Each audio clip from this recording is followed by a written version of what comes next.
හොඳයි සියලු දෙනාටම තෙරුවන් සරණයි নমස්කාරය කියන්න. නමෝ තස් භගවතු අරහතු සම්මා නමෝ තස් භගවතු අරහතු සම්මා සම්බුද්දස්ස නමෝ තස් භගවතු අරහතු මා සම්බුද්දස්ස සෝ මනසිකරණීයේ ධම්මේ අපජානන්තු අමනසිකරණීයේ ධම්මේ අපජානන්තු ඒ ධම්මා න මනසිකරණීයා තේ ධම්මේ මනසිකරෝති ඒ ධම්මා මනසිකරණීයා තේ ධම්මේ න මනසිකරෝති තී. ශ්‍රද්ධා බුද්ධ සම්පන්න කාරුණික පින්වත්නි, අපි කලක පටන් පිළිවෙලකට ධර්ම දේශනා මාලාවක් පවත්වාගෙන ආවා. සබ්බාසව සූත්‍රයේ සම්බන්ධයෙන් ඒ සූත්‍රය සම්බන්ධයෙන්ම දිගටම ධර්ම දේශනාව කරගෙන යන්න කියලා ආරාධනාත් ලැබිලා තිබුණා. ඉතින් ඒ නිසා අපි හිතුවා ඒ සූත්‍රය නතර කරපු තැන ඉඳලා ඉන්ද්‍රියට සාකච්ඡා කරගන්න, එහෙමත් නැත්නම් ධර්ම දේශනාවට යොමු කරගන්න. මේ සබ්බාසව සූත්‍රය පින්වත්නි මජ්ක්‍ධිම නිකායේ මූලපරියාය වර්ගයේ දෙවෙනි සූත්‍රයේ හැටියටයි සඳහන් වෙලා තියෙන්නේ. පළවෙනි සූත්‍රය මූලපරියාය කියලා බොහොම අර්ථාන්විත සූත්‍රයක්, ගැඹුරු සූත්‍රයක්. ඇත්තටම සබ්බාසව සූත්‍රය කාට හරි කෙනෙකුට ගැඹුරින් හදාරන්නට අවශ්‍ය නම් එයා මූලපරියාය සූත්‍රයත් සමග අධ්‍යයනයක් කරනවා නම් මතක් කරන්න කැමති ගැඹුරු දහම්මරුත් මතු කරගන්නට පුළුවන්. මේ ධර්ම දේශනා මාලාවේදීම අපි ප්‍රථමයෙන්ම උත්සාහ කළා මුල සිටම චාරිත්‍රයක් විදිහට මේ ආශ්‍රව ධර්මත් එහෙමත් ඒකම අයෝනිසෝ මනසිකාරයත් කියන මේ දෙක ටිකක් මුලින් විස්තර කරලා ඊට පස්සේ සූත්‍රයට අදාළ ඊතුරු ධර්ම කාරණාවට එකතු වෙන්න ඒ විදිහට මේ ධර්ම දේශනාවෙදිත් අපි උත්සාහ කරනවා මුලින් ආශ්‍රව ධර්ම සම්බන්ධයෙන් හැඳින්වීමක් කරලා සූත්‍රයේ ඉදිරි කොටසට එකතු වෙන්න. පින්වත්නි, ඒ සඳහා මතක් කරනවා නම් මේ සූත්‍රයේ තියෙනවා ආශ්‍රව ධර්ම 4ක් පෙන්වුම් කරලා කාමාශ්‍රව, භවආශ්‍රව, අවිජ්ජාසව, දිට්ඨාසව කියලා. සමහර ඇත්තෝ කියනවා මේ සූත්‍රයේ දිට්ඨාසවය යොදලා නැහැ කියලා. එහෙම දෙයක් නැහැ. දිට්ඨාසවේ දස්සනා පහතබ්බාය කියලා හැඳින්වෙන ඒ කෙලෙස් ප්‍රහාණය කරන ක්‍රම 7න් මේ පළවෙනි ක්‍රමයට ඇතුළත් කරලා තියෙනවා මේ දිට්ඨාසවේ ගැන සෑහෙන විස්තර. ඒ දිට්ඨාසවේ වචනෙන් නොකියුවාට විශේෂයෙන් මෙතන හැඳින්වීමක් කරලා තියෙනවා දිට්ඨාසවේ සම්බන්ධයෙන්, දිට්ඨි සම්බන්ධයෙන්. සමහර ඇත්තන්ගේ මතයක් තියෙනවා සබ්බාසව සූත්‍රය සෝවාන් වෙච්ච මාර්ගඵලලාභී උත්තමයන්ට දේශනා කරපු එකක් කියලා. සෝවාන් වෙච්ච මාර්ගඵලලාභී උත්තමයන්ට දේශනා කරපු එකක් නම් සබ්බාසව සූත්‍රය මොකටද? මිත්‍යා දිට්ඨිය ගැනයි අයෝනිසෝ මනසිකාරය ගැනයි බණ කියන්නේ. අවශ්‍ය වෙන්නේ ඒක පිළිවෙලින් දේශනා කරපු සූත්‍රයක්. ඒවා වැරදි මත හැටියට සලකන්න වෙනවා. මේ සූත්‍රයේ ප්‍රධාන වශයෙන්ම බුදුරජාන් වහන්සේ දේශනා කරන්නේ ඥානතෝ අහං වික්කවේ පස්සතෝ ආසවානංකයං වදාමි නෝ අජානතෝ නෝ අපස්සතෝ. දන්නා දකිනා කෙනාටයි මහණෙනි මම මේ ආශ්‍රවයන්ගේ දුරු වීම පණවන්නේ. කිංච ඥානතෝ කිං පස්සතෝ කුමක් දන්න කුමක් දකින්න කෙනාද යෝනිසෝ ච මනසිකාරං අයෝනිසෝච මනසිකාරෝ කියලා යෝනිසෝ මනසිකාරයත් අයෝනිසෝ මනසිකාරයත් කියන මේ දෙක දන්න දකින්න කෙනාටයි මේ ආශ්‍රව ධර්ම දුරු වීම පනවන්නේ කියලා බුදුරජාණන් වහන්සේ දේශනාව ආරම්භ කරනවා. පින්වත්නි, ඇත්ත වශයෙන්ම කියනවා නම් මේ සක්කාය දිට්ඨිය එහෙමත් නැත්නම් අපේ සූත්‍රයේ අවසන් කරපු තැනත් ඒ දිට්ඨි කොටසේ මේ සක්කාය දිට්ඨිය එහෙමත් නැත්නම් මේ ආත්ම දිට්ඨිය ආදී නිසා මෙතන තියෙන සත්‍ය වැසිලයි තියෙන්නේ. සත්‍ය අවබෝධ කරගන්න තියෙන මිසක් 아무තුයින් සත්‍යයක් මෙතන මවන්න ඉතුරු වෙලා නැහැ. තියෙන සත්‍ය නොදන්න කමයි ප්‍රශ්න. බුදුන් දේශනා කරපු සත්‍ය එහෙම් පිටින්ම මෙතන තියෙනවා, වෙනසකට තියෙන්නේ අපි දන්නේ නැති එක. දන්නවා නම් දකිනවා නම් ඒවා සම්බන්ධයෙන් තියෙන වැරදි අදහස් දුරු වෙලා යන්න පටන් ගන්නවා. අපි උදාහරණයකට ගත්තොත් දැන් අපි රැයට ගමනක් යනකොට අපි දැක්කා කියමු විශාල යකෙක් ඉන්නවා. ඊට පස්සේ වෙන ගමනක් යන්න තැනක් ඇත්තේ නැහැ. ওই පාර දිගේමයි යන්න තියෙන්නේ. ඉතින් ඒකින්ද හිත හදාගෙන උළුවත්තකුත් පත්තු කරගෙන ආලෝකයකුත් අරගෙන ටිකෙන් ටික ඒ පාර දිගේ ඉදිරියට යනවා.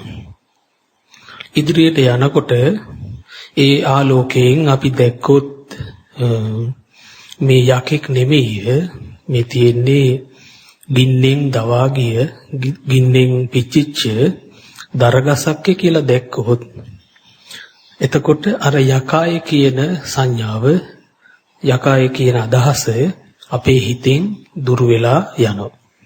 එහෙම ඒ අදහස දුර වෙලා ගියාම ආපහු ඒ පුද්ගලයාට ඒ දේ පෙන්눔 කරලා මේ යකෙක් කියලා ආයි බය කරන්නට රවට්ටන්නට හම්බ වෙන්නේ නැහැ. අපි ළඟට නොගිහින් දුර තියාගෙන දුර ඉඳලම බලන්න පටන් ගත්තොත්, බය වෙන්න පටන් ගත්තොත්, කතන්දර හදන්න පටන් ගත්තොත් මේක මහසෝනාය රීරියකාය කිය මේ කියන එකක්වත් අර පෙනෙන දෙයට එහෙම අදාළ නැහැ. පෙනෙන දේ එකක්, අපි ඒකට ගොතන කතන්දර ටික තව එකක්. කරන්න තියෙන්නේ ශ්‍රද්ධාව අවශ්‍ය වෙනවා මුලින්ම. මොකද ශ්‍රද්ධාව නැතුව මේ දේ කරන්න බලාපොරොත්තු ශ්‍රද්ධාව නැතුව මේ දේ කරනවා කියලා බලාපොරොත්තු වෙන්න බෑ. යෝගාවචරයෙන් ප්‍රථමයෙන්ම ශ්‍රද්ධාව ඕන. ඒ ශ්‍රද්ධාව ඇති කරගන්න නම් ශ්‍රද්ධාව ඇති කරගන්න පුළුවන් කෙනෙක්ගෙන් බණ අහන්නත් ඕන. ඒකයි ඔය බුදුරජාණන් වහන්සේගේ ඔය දෙතිස් මහා පුරුෂ ලක්ෂණ ඇතුව, ඒ ෂඩ්වර්ණ රශ්මි මාලා ඇතුව, මහා බල ඇතුව එහි කරුණු පෙන්නලා දීලා තියෙන්නේ. ඒ බණ කියන කෙනා, ඒ අපේ ශාස්ත්‍රූන් වහන්සේ අපිට වඩා බලවත් හින්දා අපි හිතනවා අපිට ශ්‍රද්ධාව ඇති කරගන්න අවස්ථාවක් තියෙනවා මේ පුද්ගලයා කියන දේ ඇත්තක් වෙන්නට ඇතිය කියලා. ඒක මේ දැකලා එහෙම ඇති කරගන්න ශ්‍රද්ධාවක් නෙමෙයි, හිතලා ඇති කරගන්න එක. බුදුරජාන් වහන්සේගේ ගුණ ඇහුවාම, බුදුරජාන් වහන්සේගේ තියෙන 이르දි බල, අභිඥා, ඒ ප්‍රඥා ශක්තියන් ගැන ඇහුවාම ඕනෑම කෙනෙක් දණින් වැටෙනවා. දෙවියන් පවා දොර තියලම වඳිනවාය කියලා කියනවා. යස්සතේ ආසවා කීනා දක්ඛිනියාසි මාරිස. ස්වාමින් වහන්සේ, නුඹ වහන්සේගේ ආශ්‍රව ධර්ම සියල්ලම දුර වෙලා ගියා. ඒ නිසා නුඹ වහන්සේ වැඳුම් පිදුම් කිරීමට සහ වැඳුම් පිදුම් ලැබීමට සුදුසුයි කියලා දෙවිවරු දූරතෝව නමස්සන්තු කියලා දුර තියලම වඳිනවා බුදුරජාණන් වහන්සේ.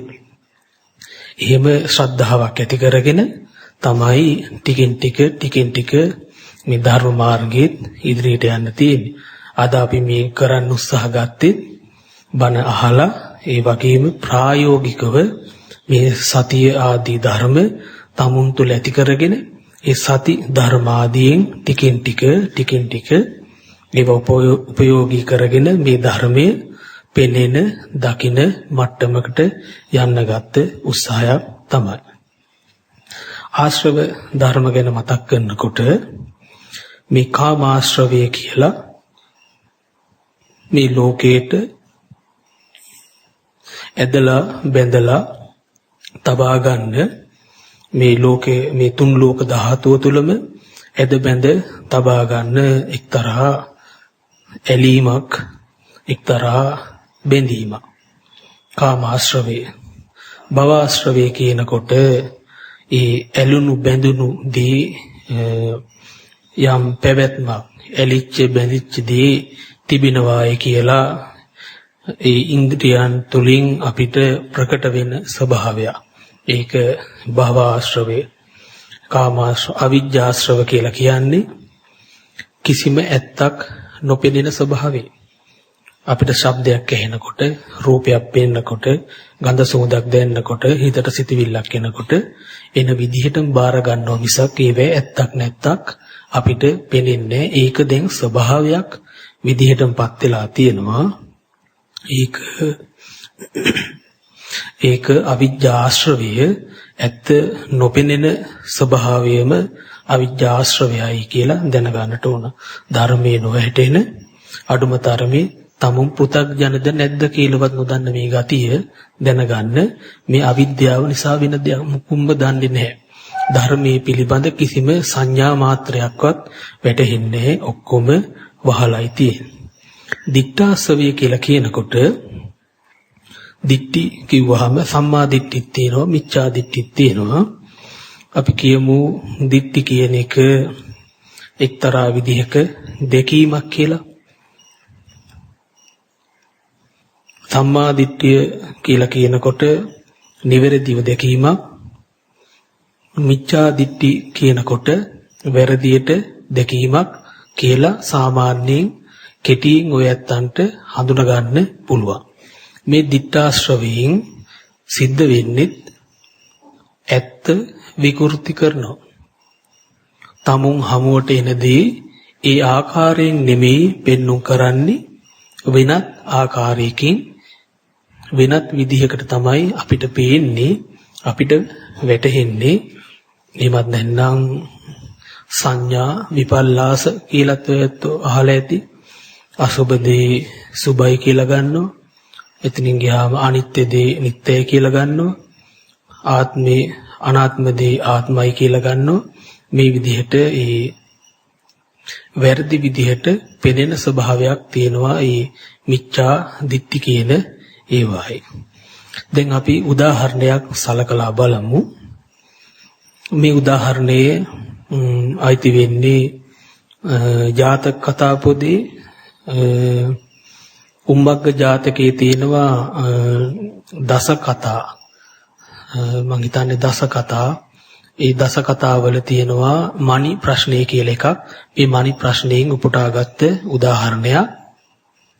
ඒ සේනක පඬිතයයි විදුර පඬිතයෝයි අතර තිබුණා පොඩි ප්‍රශ්නයක්. ඉතින් මේ දෙන්නගෙන් කවුද වඩාත් බුද්ධිමත් කියලා බලන්න විවිධාකාර පරීක්ෂණ පැවැත්තිලා තියෙනවා. ඒ පරීක්ෂණ රජතුමා තමයි සිද්ධ කළේ. එයින් එක පරීක්ෂණයක් තමයි තල් ගහක මණිකක් හැංගුවා. තල් ගහක මණිකක් හංගලා ඒ තල් ගහේ මණික හැංගුවාම ඉර පායනකොට මණික හරහා ආලෝකය ගිහිල්ලා ඒ මණිකේ ඡායාව වැටෙනවා පොකුණකට.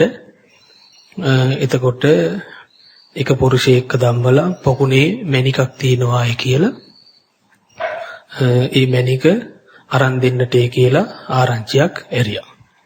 ඉතින් මේ ආරංචිය ගිහිල්ලා රජතුමාට මේ මණික අරන් දෙන්න කියලා සේනක පඬිතුයෝ ඇවිල්ලා මොකද කළේ? මේ විල ඉහින්න පටන් ගත්තා.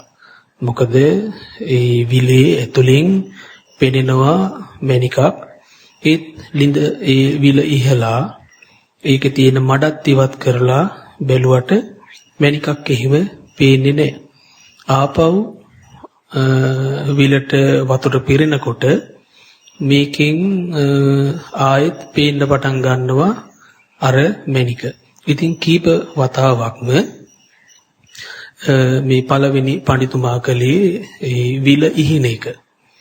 ඊට පස්සේ දෙවෙනි පඬිතුමා බෝසතාණන් වහන්සේ ඇවිල්ලා කල්පනා කළා මේක මේ ජලයේ මත වැටුණු ජලයේ මත වැටිලා පෙනෙන ඡායාවක් මැණික තියෙන්නේ විලේ නෙමෙයි කියලා කල්පනා කරලා මැණික තියෙන්නේ ආංගර පේන තල් ගහේ කියලා ඒ තල් ගහට මිනිස්සෙක් නගලා ඒ කුරුළු කූඩුවක හංගලා තිබිච්ච ඒ මැණික අරගත්තා.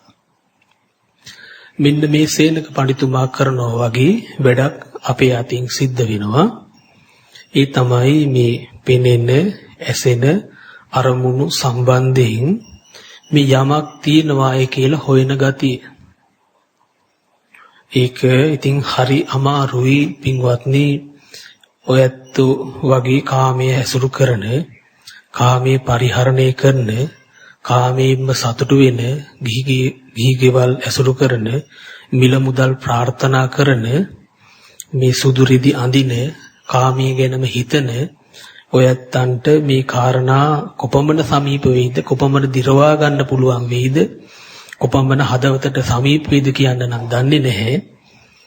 ඒ මේ පෙනෙන, ඇසෙන, ඇසුරු කරන අරමුණු වල තියෙනවා එක්තරා වංචනික ගතිය. ඒක හරියට අර අපි හිතන්නේ අර විලේ මැණිකක් තියෙනවා වගේ. පෙනෙන්නේ නම් ඒ විදිහටමයි. ඇහැ කරලා බලපු ගමන් මේ සා විශාල ලෝකයක් පවා මෙයිලා පේනවා. ගෙවල් දොරවල් යාන වාහන ඉඩකඩම් දුවා දරුවෝ ස්ත්‍රී පුරුෂ ආදී මේ নানা ප්‍රකාර දේවල් මේ ඉන්ද්‍රියන් වලින් ප්‍රකට වෙන්න පටන් ගන්නවා. ඉන්ද්‍රියන් වලින් ප්‍රකට වෙන්න පටන් ගත්තට ඒ දේවල් සත්‍ය වශයෙන් අරමුණු වෙන්නේ ඒ දේවල් නොවෙන්නට පුළුවන්. සත්‍ය වශයෙන් අරමුණු වෙලා තියෙන්නේ ඒ දේවල් නොවෙන්නට පුළුවන්. ඉතින් ඒ සත්‍ය වශයෙන් අරමුණු වෙන දේ දැක ගන්න අපිට ඇත්තක් හොයන්නට වෙනවා. ඇත්තක් හොයන්නට වෙනවා. ඒ දෙයට කැපකිරීමක් කරන්නට වෙනවා. ඔයත් නිකමට හිතලා බලන්න මේ සා විශාල කාමයක් පරිහරණය කරන ලෝකේ මේ සා විශාල කාමයක් පරිහරණය කරන ලෝකේ මේ භුක්ති විඳින කාමයේ සත්‍යයක්ද අසත්‍යයක්ද කියලා හොයන්න කෙනෙක්ට හිතක් පහළ වේද කියලා හිතන්න. තමුන්ගේ උකුලේ ළමෙක් ඉන්නවා කියමු. මේ ළමයා කියලා වැටහෙන්නේ මොකද්ද කියලා හිතන්න හිතක් පහළ වේද කියලා හිතන්න. එහෙන් පහළ වෙන්නේ කාමයේ අපිට ඉඩ තියන්නේ ඒ දෙයට. අන්න ඒකයි මං කල් තියලා කිව්වේ මේකට සෑහෙන්න සූදානමක් ඕන. අතහරින්න ලෑස්ති වෙච්ච මනසක් තියෙන්නට ඕන. ඒකෙන් මං කියන්නේ එකපාරටම දුවගෙන ගිහිල්ලා මහාන වෙන්නට ඕන ආයි උදේ ඉඳන් හැන්ද වෙනකම් භාවනා කරන්න ඕන ආයි කියලා. නමුත් මේ කාරණාව ඔය ඇත්ත තේරුම් ගන්නට ඕන. ඒ කාරණාව තේරුම් ගත්තායින් පස්සේ ඔය ඇත්තන්ට පුළුවන් ටිකෙන් ටික අනුපුබ්බ සික්ඛා අනුපුබ්බ පටිපදා තුලින් මේ ධර්ම මාර්ගයේ ඉදිරියට ගමන් කරන්න. අපේ ඉන්ද්‍රියන් වලට පින්වත්නි ගොදුරු වෙන්නේ අපි කියමු නාම රූප ධර්මයක් කියලා. ඒ නාම රූප කියන කතන්දරෙන් අපි රූප කියන තැනින් විතරක් කතා කරමු. ඒක ලීසි. නාම ධර්මවල රූප කොටාසෙන් කතා කරන එක තරමක් පහසුයි. ඇහැට වර්ණයක් සටහනක් පෙනෙන ස්වභාවයක් තියෙන්නේ. කනට ශබ්දයක් ඇසෙන ස්වභාවයක් තියෙනවා. නාසයට ගඳ සුවඳක් දැනෙන ස්වභාවයක් තියෙනවා. දිවට රසක්, කයට ස්පර්ශයක්, සිතට සිතවිලිත් විදිහට ඒ අරමුණු ලැබෙනවා. ඒ අරමුණු මෙවෙනවා. ඒ අරමුණු මැවෙනකොට ඒ අරමුණු ඒකාකාරී නෑ. විවිධාකාරයි. ඒකයි මේ ලෝකේ මේ තරම් විචිත්‍ර. දැන් අපි සාමාන්‍යයෙන් අරගෙන බැලුවොත් ලෝකේ විවිධාකාරයි. ගෙවල් දොරවල් තියෙනවා, යාන වාහන තියෙනවා, සතා සීපාවෝ ඉන්නවා, ඉරහඳ තියෙනවා. ඒ අරමුණු වල තියෙන විවිධත්වය. ඒ රූපේ විවිධාකාරයි. විවිධාකාර රූප අපේ ඉන්ද්‍රියන් වලට පැමිණෙනවා. ඒ ඉන්ද්‍රියන් වලට පැමිණෙනකොට ඒ රූපය අපේ හිත තුළ ආශ්‍රව ධර්මයේ දෙනවා. අපේ හිතේ ආශ්‍රව ධර්මයේ දෙනවා. අපේ හිතේ ආශ්‍රව ධර්මයේ දිලා මේ ඒ අසුරු කරන, ඒ පරිහරණය කරන ඒ අරමුණු විකෘතිතාවයකින් වැටහෙන්නට පටන් ගන්නවා. ඒක මේ ආශ්‍රව නිසා සිද්ධ වෙන දෙයක්. මේ නාම රූප ධර්මයේ හිත මත පතිත වෙනකොට හරියට අර මණිකේ සෙවණැල්ල ඡායාව ජලයේ මත පතිත වෙනකොට ජලය තුල මණිකක් තිබෙනවා කියලා හිතුවේ විලවත් ඒ වැටුණු ඡායාවක් නෙමෙයිනේ. ඒක දිහා බලන් හිටපු කෙනා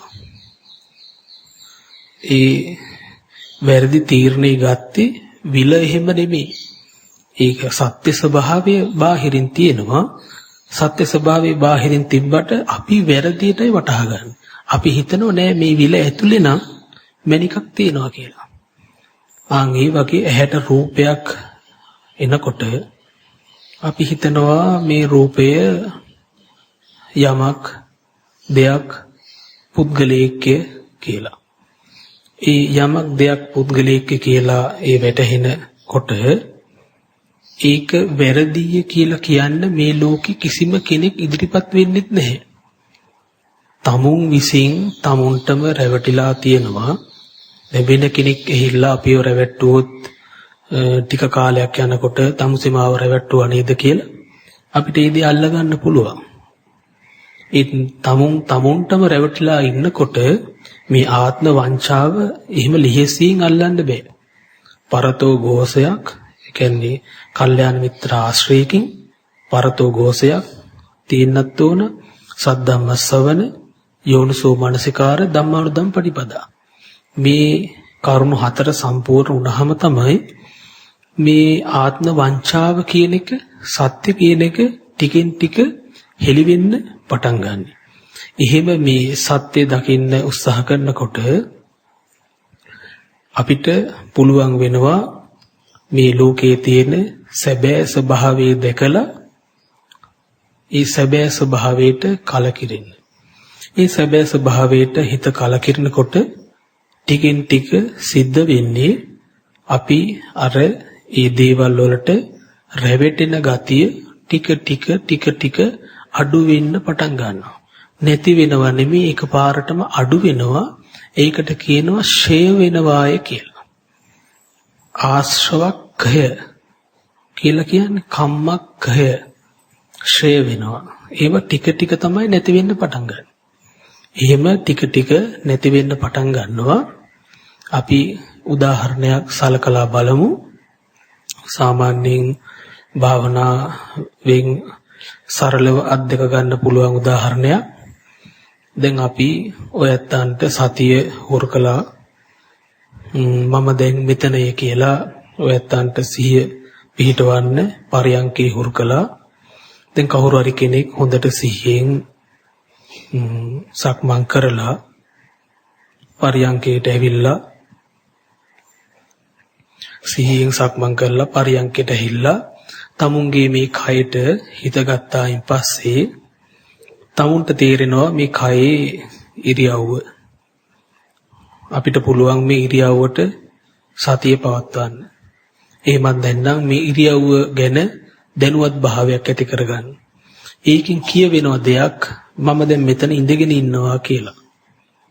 ඒ කයේ තියෙන සැහැල්ලුව, ඒ කයේ තියෙන ඒ පහසු ගතිය අපිට අත්දකින්න පුළුවන්.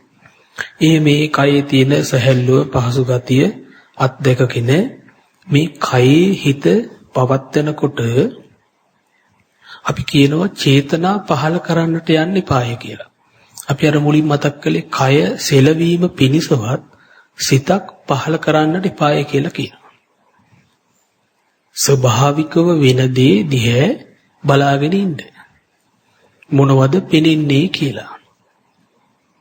එතකොට මෙතන අරමුණු විශාල වශයෙන් තියෙනවා. රූප තියෙනවා, ශබ්ද තියෙනවා, ගන්ධ තියෙනවා, රස තියෙනවා, ස්පර්ශ තියෙනවා, සිතිවිලි තියෙනවා, নানা ආකාර අරමුණු මෙතන තියෙනවා. ඉතින් අපි මේ සඳහා අරගන්නේ මේ කයට දැනෙන ස්පර්ශය.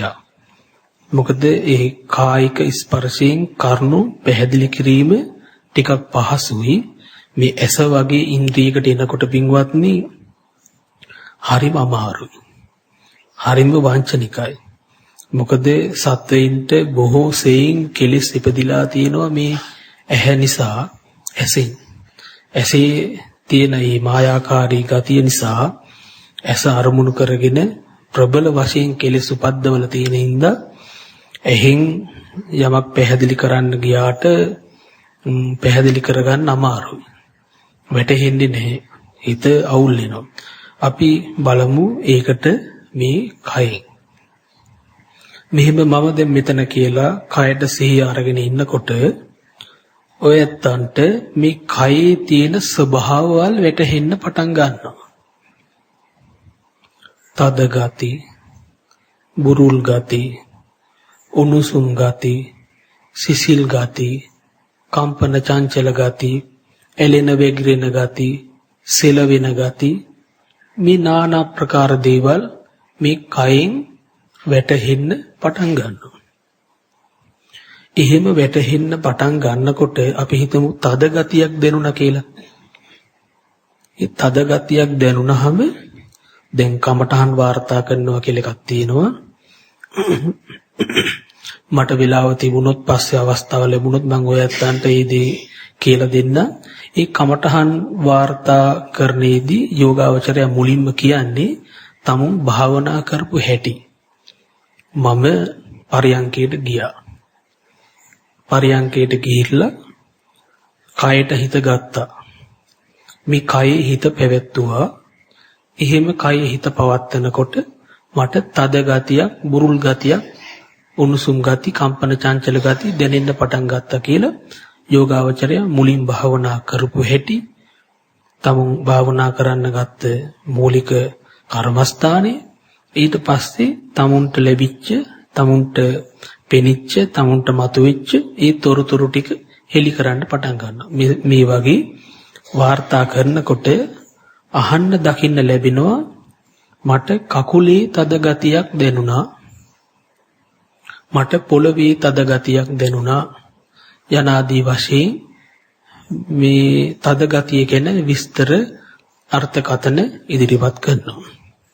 ඇත්තටම ඒ දැනෙන තද ගතිය එහෙම නැත්නම් ඒ උණුසුම් ගතියට හිත සමීප කරලා බැලුවොත්, තද ගතියටම හිත දාලා බැලුවොත් ඔය ඇත්තන්ට තේරෙනවා මේ කකුලේ තද ගතියවත්, මේ අතේ තද ගතියවත්, මේ හිසේ තද ගතියවත් නෙමෙයි, මේක තද ගතියයි කියලා. මේක මේ තද ගතිය. තව විදිහින් කියනනම් මේ පඨවි ධාතුවක් මිසක් කකුලක් නෙමෙයි කියලා ටික ටික තේරෙන්න පටන් ගන්නවා. අන්නේ විදිහට බලනකොට දැන් දෙපැත්තක් බෙදෙන්න පටන් ගන්නවා. මේ ශරීරයේ තද ගතිය ඉතුරු වෙලා තියෙනවා. ඒ තද ගතිය දැනෙන තැනට මම කකුලය කියලා කියනවා. එතකොට මම වාර්තා කරන්නේ කකුලේ තද ගතියක් දැනුණායි කියලා. නමුත් තද ගතියට කකුල් නැහැ. ඔන්න ඔයදී දකින්නට පුළුවන් හරියටම පිරිසිදුව ඒ දැනෙන තද බුරුල් ස්වභාවයට හිත දැම්මොත්. ඒ තද බුරුල් ස්වභාවයට හිත දැම්මායින් පස්සේ තද ගතියක් විදිහටත් මේ කන්දය, කටය, බඩය, කකුලේ කියාගන්න මේ ටික වෙනමම ධර්ම ටිකක් මේ රූප කොටාසේට මේ දේවල් අදාළ නැතේ කියලා ඔයත්තන්ට දකින්න පුළුවන්. එතකොට අපි කතා කර හිටියේ ආශ්‍රව ධර්ම සම්බන්ධයෙන්. එතකොට දැන් මේ කකුලය කියන එක පින්වත්නි එක විදිහකින් කියනවනම් කියන්න පුළුවන් මේක මේ ආශ්‍රව ධර්මයක්. ආශ්‍රව ධර්ම මීට වඩා ගැඹුරින් විස්තර විය යුතුයි. ඒක වෙන එකක්. ඒත් මම මේ සරලව පැහැදිලි කරන්නේ අදහසක් ඔයත්තන්න මතු කරගන්න. මේ කකුලේ කියලා හිතෙන සිතවිල්ල මේ අපිට වැටහෙන ස්වභාවය වෙන එක. මෙන්න මේ දෙක වෙන් කරගන්න මේ කයට දැනෙන ධාතු ස්වභාවයේ විදිහට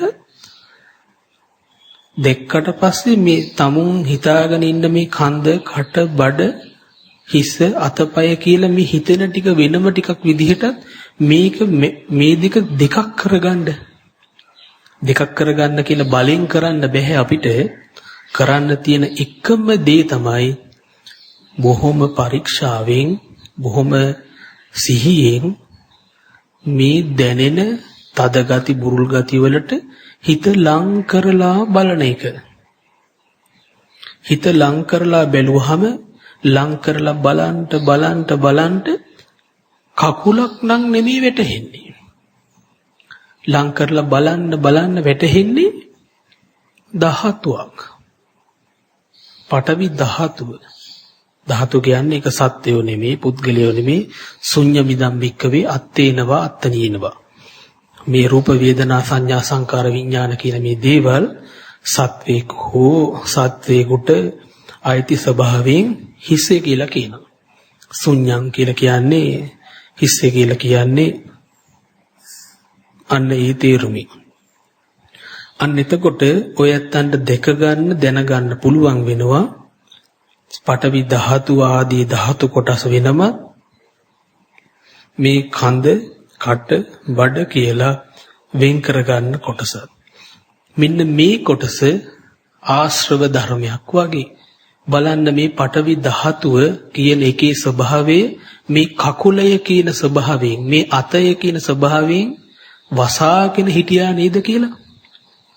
මේ පඨවි ධාතුවේ ස්වභාවය කඳය, කටේ, බඩේ කියන මේ ස්වභාවයෙන් අපිට විකෘති කරලා පෙන්නුවා. මේ පඨවි ධාතුව කකුලක් කරලා පෙන්නුවා කියලා, අතපය කරලා පෙන්නුවා කියලා ඔය ඇත්තන්ට අදහසක් ගන්න පුළුවන්.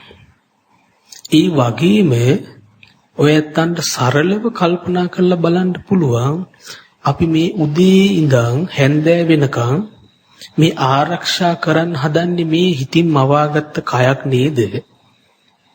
අපි මේ කවන්නේ, පොවන්නේ, එතනින් ගියාම පාට කරන්නේ, හැඩ වැඩ කරන්නේ මේ අතපය නේද? මේ අතපය කියලා අර වරදවා වටහාගත්ත කොටස නේද කියලා ඔය ඇත්තන්ට පොඩි අවබෝධයක් එතකොට එනවා. එතකොට ඔය ඇත්තන්ට හොඳටම තේරෙනවා උදේ ඉඳන් තෙල් ගාලා, කොණ්ඩේ පීරලා, ජිම් ගිහිල්ලා, බෙහෙත් දීලා ආරක්ෂා කළේ ඔය හිතට වැටහෙන ඒ සිහින ස්වභාවය නේද? මේ හිතට වැටහෙන මායාකාරී ස්වභාවය නේද කියලා ඔය ඇත්තන්ට කෙටි අදහසක් ගන්න පුළුවන්. අන්න එතෙන්දී නම් පින්වත්නි මේ කය ගැන තියෙන ආසාව ටික ටික අඩු වෙන්න පටන් ගන්නවා. මේක මේ බුදුහාමුදුරුවෝ කිව්වටවත් බණට කිව්වටවත් නෙමෙයි දැන් ඔය ඇත්ත විශ්වාස කරන්නේ. ඔය ඇත්ත විසින්ම දැකලා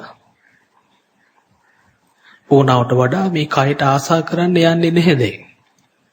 මොකද තමුන්ම දන්නවා මෙතන මේ ධාතුවක් තියෙන තැන, පඨවි ධාතුව තියෙන තැන මට පේනවා මහා අමුතු විකෘතියක්. මට කකුලක් වගේ පේනවා, මගේ ඇඟ වගේ පේනවා, මගේ අතපය වගේ පේනවා. ඒක වෙනම ස්වභාවයක්. නමුත් එතන තියෙන ධාතු ස්වභාවයක් කියලා වෙනම වැටහෙන්න පටන් ගන්නවා. ඉතින් ඔයත් කල්පනා කරලා බලන්න මේ ලෝකේ ඉන්න මිනිස්සු මේ රූපේට කඹරනවා කිය මේ රූපේ වර්ණ ගන්නනවා කිය මේ රූපේට ආස කරනවා කිය තමුන්ගේ රූප වලටයි අනුන්ගේ රූප වලටයි ඔක්කොටම රැවටිලා මේ ලෝකේ දඟලන දැඟලිලි ස්වභාවය, මේ ලෝකේ මිනිස්සු අන්ධ වෙලා ඉන්න ස්වභාවය, මිනි මරා ගන්න ස්වභාවය, තමුන්ට අවශ්‍ය කරන කාමයේ නැති වුනහම කෝච්චි වලට පැනලා මැරෙන හැටි, මේ මිනිස්සුන්ට දොස් කියන්න බෑ. මොකද මේ මිනිස්සු මේ දෙයට රැවටිලා අවසానයි. එතකොට ඔයයන්ට පුළුවන් ටික ටික මේ කාමෙන් ඉවත් වෙන්න. කාමෙන් ඉවත් වෙනවා කියන්නේ දික්කසාද වෙනවා කියන එක නෙමෙයි. භාවනා කළා කියන්නේ මේ පෞල් ජීවිත කඩාකප්පල් වෙනවා කියන එක නෙමෙයි. මේක නුවණින් කරන්න ඕන වැඩක්. දැන් නම් භාවනා කරන්න පටන් ගත්තට පස්සේ කට්ටියට වෙන ප්‍රශ්න මතුවේ ඊට පස්සේ. ඊගෙන නෙමෙයි මේ කතා කරන්නේ. එතකොට ඒ තමුන්ගේ කය සම්බන්ධයෙන් සමහර යෝගාවචරයෝ වාර්තා කරනවා මට මේ පොළවේ තද ගතිය වැටහෙනවායි කියලා. එතකොට දැන් මේ කතා කරන්නේ බාහිර ලෝකයේ සම්බන්ධයෙන්. දැන් ඔයත්තන්ට ඒකත් බොහොම ලෙහෙසියෙන් තේරුම් ගන්න පුළුවන්. පඨවි ධාතුවට පොළව නැහැ කියලා. පඨවි ධාතුව තුල පොළවක් නැහැ. පඨවි ධාතුවයි. මේ කියන කාරණාව තරමක් ගැඹුරුයි. ඒත් ඔයත්තන්ට උත්සාහ කරලා බලන්න පුළුවන්. පඨවි ධාතුවක් මිස් පොළවක් එහෙම නෙමෙයි.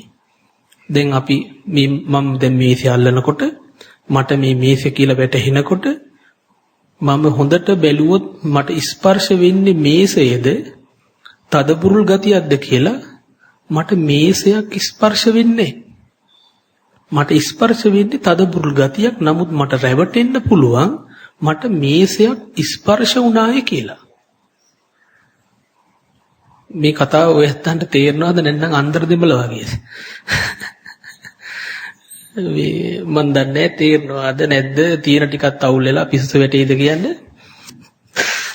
කොහොම හරි කවන්නේ උත්සාහ කරලා බලන්න. මේ බාහිර කොටස. මේ බාහිරයට අපි කතා කරන මම මේසයක් ඇල්ලුවා, මං වාහනේ ඇල්ලුවා, මගේ අතේ වටාපතක් තියෙනවා, මගේ අතේ සල්ලි තියෙනවා කී කතා කරන්නේ ඒ ස්පර්ශ වෙලා එන දේ ප්‍රතිඵලේ දිහා බලනවා මිසක් ඒකේ මුල යෝනිසෝ මනසිකාරය. ඒ කියන්නේ මේ යොමු වෙලා නැහැ මේ හට ගන්නා තැන ආරම්භ වෙච්ච තැන මොකද්ද තියෙන්නේ කියලා දන්නේ නැහැ. දැන් අපි හිතමු අපේ ඇඟේ ඇඳුම ස්පර්ශ වෙනකොට අපිට හිතෙනවා අපිට සංඥාව මතුවෙනවා හිතට නිකම්ම මේ මගේ වස්ත්‍රයයි කියලා. ඒත් හොඳට බැලුවොත් ස්පර්ශ වෙන්නේ තද බුරුල් ගති දෙක. මේ තද බුරුල් ගති වලට වස්ත්‍ර නැහැ. ඒ විදිහට හිතලා බලන්න අපි මේ පරිහරණය කරන බාහිර කාමයක් ඉල්ලන්නේ මේ දෙයට රැවටිලා නෙමෙයිද කියලා. මට දෙන්න මෙහෙම දෙයක්, මට මේ වගේ දෙයක් ඕන, මේක ඕන, මෙහෙම ඕන කිය මේ බාහිරින් යමක් දෙයක් කෙනෙක් ඉල්ලන්නේ මේ ස්පර්ශයට රැවටිලා නේද කියලා බලන්න. ස්පර්ශ වෙන්නේ වෙනම දෙයක්. ඒත් අපි හිතනවා ගෑණියෙක් ස්පර්ශ වුණා කියලා. ස්පර්ශ වෙන්නේ වෙනම දෙයක්. අපි හිතනවා පිරිමියෙක් ස්පර්ශ වුණා කියලා. නමුත් ස්පර්ශ වෙන තැනට හිත දැම්මායින් පස්සේ එතන තියෙන්නේ ධාතු ස්වභාවයක්. ගෑනු පිරිමි කතන්දර නෑ පඨවි ධාතුවට. දැන් මේක ධාතු වලට දාන්න කලින් ඔය චූල හත්තිපදෝපම සූත්‍රයේ හෝ මහා හත්තිපදෝපම සූත්‍රයේ සරියුත් ස්වාමීන් වහන්සේ දේශනා කරනවා මේ ශරීරයේ කෑලි 32කට බෙදලා මුලින්ම එක සැරේම සැර වැඩි මේක ධාතුයි කියලා කියපු ගමන් හිත අන්දමන්ද වෙන්නත් බලනවා. මෙන්න මෙහිම ලස්සන උපමාවක් සාරිපුත්ත ස්වාමින් වහන්සේ ඉදිරිපත් කරගන්නවා. කට්ටංච පටිච්ච වල්ලිංච පටිච්ච මත්තිකංච පටිච්ච ආකාසෝ පරිවාරිතෝ ආගාරන්තේව සංකං ගච්ඡති කියලා කියනවා. මේ කට්ටංච ලී කෑල් නිසා, වැල් නිසා, තිනංච පටිච්ච තනකොළ නිසා, මත්තිකංච පටිච්ච මැටි නිසා, එක්තරා විදිහකින් ආකාශෝ පරිවාරිතෝ අහස පිරිවරාගෙන ඉන්නවා. ඒ එක්තරා විදිහකින් අහස පිරිවරාගෙන ඉන්නේ ඒ දේවල් එහෙම දැන්නම් ඒ ස්වභාවයට අපි ආගාරන්තේව සංකම් ගච්ඡති. මේකට ගෙයයි කියලා කියනවා. ලී දඬු මෙටි වැල් තනකොළ එක්තරා විදිහකට සංග්‍රහ කළාට පස්සේ එක්තරා විදිහකට එකතු කළාට පස්සේ අපිට ගෙයක් මෙවිලා පේනවා. ඒකට අපි කියනවා ගෙයයි කියලා. ඊට පස්සේ කියනවා චම්මංච පටිච්ච මන්සංච පටිච්ච නහාරුංච පටිච්ච අට්ටිංච පටිච්ච ආකාශෝ පරිවාරිතෝ කායන්තේව සංකම් ගච්ඡති.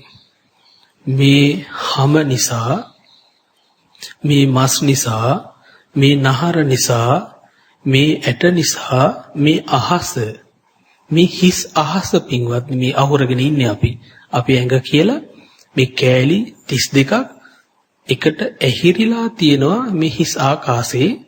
මේක කායන්තේව සංකම් ගච්ඡති. අපි මේක කෑලි 32ක් විදිහට ගන්න කෑලි 32ම එකක් විදිහට අරගෙන ඇඟයි කියලා රැවටෙනවා. මේ කයක් කියන්නේ කෑලි 32ක එකතුවක්. මේ විදිහට මේ කයට තියෙන ඒ කාමය ඒ කයට තියෙන ආශාව අඩු කරගත්තායින් පස්සේ එයාට කියත හැකි මේ ශරීරේ කොටස් 32ක් හැදිලා තියෙන්නේ පඨවි ආපෝ තේජෝ වායෝ කියන මේ සතර මහා භූත කොටාසයන්ගේ. මේ කය හැදුනෙත් කැලි 32කින් ඒ කැලි 32 හැදිලා තියෙන්නේ පඨවි ආපෝ තේජෝ වායෝ කියන මේ සතර මහා භූත කොටාසයකින්. ඒ සතර මහා භූත කොටාස තමයි පින්වත්නි අපි මේ සිහිය පිහිටවන්න මේ කයේ සිහිය පිහිටවන්න අපිට මේ මතුවලා ඉන්නේ. හරියට මේ සිහියේ තියෙන එක්තරා ස්වභාවයක් තමයි අර සක්විති රජුරුවන්ගේ තියෙනවා උදකප්පසාදනී මාණික්ක කියලා එකක්. ඕනෑම මඩවලකට මේ මණික දැම්මොත් ඒ වතුර සම්පූර්ණයෙන්ම බොන්න පුළුවන් වතුරක් බවට පත් වෙනවා. එතකොට ඒ ජලය පැහැදිලි වෙනවා. ඒ මණිකේ තියෙන බලය නිසා. ඒ වගේ මේ සතිය අපි මේ කයට දැම්මොත් එහෙමත් නැත්නම් කායානුපස්සනා කියලා අපි කියන්නේ. මේ කය අනු අපි බැලුවොත් මේ කයේ සිහිය පැවැත්වුවොත් කයේ ස්වභාවය පේන්න පටන් ගන්නවා ටිකෙන් ටික. කය යම්සේද එසේ පේන්න පටන් ගන්නවා. මේ කයේ මේ සෝ ධාතුසෝ පච්චවික්කති මේ ධාතුන් වැටෙන්නට පටන් ගන්නවා. මේ ධාතුන් වල තියෙන විශේෂ ගුණයක් තමයි ඒ වාට මේ විස්තර ඔයත් පටලව ගන්න එපා. මේ ධාතුන්ට තියෙන විශේෂ ගුණයක් තමයි පඨවි ධාතුවේ පින්වත්නි හැඩයක් එහෙම නැහැ. පඨවි ධාතුවේ හැඩයක් නැහැ. ඒ වගේම පඨවි ධාතුවේ වර්ණයක් ඇත්තෙත් නැහැ. මේ අවර්ණක වෙච්ච පඨවි ධාතුව හැඩයක් නැති මේ පඨවි ධාතුවක් තියෙන තැනක කොහොමද මේ හැඩයක් තියෙන යමක් අපිට පේන්නේ? අපි කය වශයෙන් බලමු. අපිට පේනවා අතය, කටය, කඳය, බඩය, ඔළුවේ, ශරීරය කියලා මේ සම්පූර්ණ චිත්‍රයක් මෙවිලා පේනවා. ඇත්තටම දැන් ඔයත්තන් හිතා ගන්න පුළුවන් දැන් මේ ධාතුව නොදැක්ක නිසානේ මට මේ විදිහට රැවටෙන්නට වෙලා තියෙන්නේ කියලා. ඔයත්තන්ට පැහැදිලිව වෙන් කරලා හඳුනා ගන්න පුළුවන්. මේක එක්තරා ආශ්‍රවයක්. අපිට ඒ ධාතු ස්වභාවය කයින් වැටෙනකොටම අපි හුරු වෙලා තිනවා මේකට ශරීරයයි කියලා කියන්නේ. නැත්නම් මේ මගේ අත කියලා කියන්නේ. එහෙමත් නැත්නම් ඒ ස්පර්ශ වෙන ඒ රූපේ ස්වභාවයට ඒ මතුවෙන ඒ සංඥාදී ධර්ම වැරදියට හඳුනා ගන්න අපි හුරු වෙලා තිනවා. ඒ හුරුව ඒ වැරදි ඇබ්බැහිය එහෙමත් නැත්නම් තව විදිහකින් කියනවා නම් උපාදාන කරගන්න හුරු වෙච්ච හුරුවිල්ල වෙ තියෙන. වෙන මොකක්වත් නෙමෙයි. යමක් උපාදාන කරගන්න හරි හුරු වීමක් කියලා තිනවා. යන්තම් තද ගතියක් වැටෙනකොට ඉස්සරත් මෙතන මේ වගේ තද ගතියක් වැටුණා. ඒකත් කකුලම තමයි. දැනුත් එහෙනම් ඒ කකුල් ස්වභාවය එන්නකොටම කකුලය කියලා ඒක ස්ථිර කරලා සීල් එකක් ගහලා ඉවරයි. රැවටිලත් ඉවරයි. ඊට පස්සේ නිකමට හරි හිතන්න වෙන්න කියනව නෙමෙයි. හදිසි අනතුරක් කියලා කකුල කපන්න සිද්ධ වුණා කියලා. ලස්සනට ඉන්න තරුණයින්ගේ තරුණියගේ අතප්පයක් කපන්න සිද්ධ වුණොත් ඔහොම ඒ ඕන්තරම් දැකලා ඇතිනේ. ඉතින් උදේ ඉඳන් හැන්ද වෙනකන් අඬනවා. අත කැපුවානේ කියලා. කපන්න කලිනුත් කපන කොටත් නැති වෙන්න තරම් අතක් තිබිච්ච නැති බව මේ භාවනා කරන යෝගාවචරයට දැනගන්න පුළුවන්. එතකොට බලන්න ටිකින් ටික ඔය ඇත්තන්ගේ මේ ශෝක පරිදේව දුක්ඛ දෝමනස්ස නෙමෙයි අඩු වෙන්නේ කියලා. මේ කාම ලෝකයට අදාළව තියෙන කොටස මේ කොටසින් මිදිච්ච ගමන් ආපහු රූප ලෝකයට අදාළ විභාගයට මුහුණ දෙන්න වෙනවා. එතකොට මේ කාම ලෝකයේ තියෙන මායාව තමයි මේ. එතකොට ඒ කයෙන් ඒ කොටස අඳුන ගන්න උත්සාහ කරන්න. ඊට පස්සේ අපි තව උපමාවක් ගමු. කනට ශබ්දයක් ඇහෙනවා කියමු. හොඳට සිහිය පිහිටවල බැලුවොත් ඒ ශබ්ද ස්වභාවය ඒවේ විවිධාකාරකම් තියෙනවා. ෆෑන් එකේ ශබ්දේ ඇහෙනවා, ගිරවෙක්ගේ ශබ්දේ ඇහෙනවා. ඒක ශබ්දයේ වශයෙන් එකයි. නමුත් ශබ්දයේ වශයෙන් එක වුණාට වෙනස්කම් තියෙනවනේ. ඒකයි අපිට මේක ගිරවාය මේක ෆෑන් එකේ කියලා කියා ගන්න පුළුවන් වෙලා තියෙන. දෙක සමාන වුණොත් හොයන්න බෑ. ගිරව් දෙන්නෙක් එකම තැන ඉඳලා කෑ ගැහුවොත් මුලින් කෑ ගැහුවේ කොයි ගිරවද කියලා අපිට හොයන්න බෑ. මොකද ගිරවුන්ගේ කටහඬ සමානයි. ඒක වගේ මේ රූපේ සමාන ශබ්ද තියෙනවා අසමාන ශබ්ද තියෙනවා. ඒ නිසා කන ඇසුරු කරගෙනත් මේ ලෝකේ විවිධාකාරයි. එහෙම ශබ්දයක් මතුවෙනකොට හොඳට බලන්න මෙතෙන්ද මේ මගේ කනට ඇහෙන්නේ ගිරවුන්ගේ ශබ්දයක්ද මට කනට මේ ඇහෙන්නේ ෆෑන් එකේ ශබ්දෙද වාහනේ ශබ්දෙද මේ මිනිස්සු කතා කරන ශබ්දෙද එහෙමත් නැත්නම් මේ ඇහෙන්නේ ශබ්දේද කියලා බැලුවොත් මේ මෙතන තියෙන ශබ්ද මේ පස්සේ තමයි අපි මේ රැවටීම් ස්වභාවවලට අහු වෙන්නේ. මම මේ නාම රූප ධර්ම වලින් රූපය කියන කොටස විතරක් අරගෙන පින්වත්නි මේ කතා කරන්නේ. රූප ඒ නාම කිව්වහම වේදනා සංඥා චේතනා පස්ස මනසිකාර කියලා ධර්ම පහක් තියෙනවා. රූප කිව්වහම පඨවි ආපෝ තේජෝ වායෝ කියන ඒ මහා භූත හතරයි.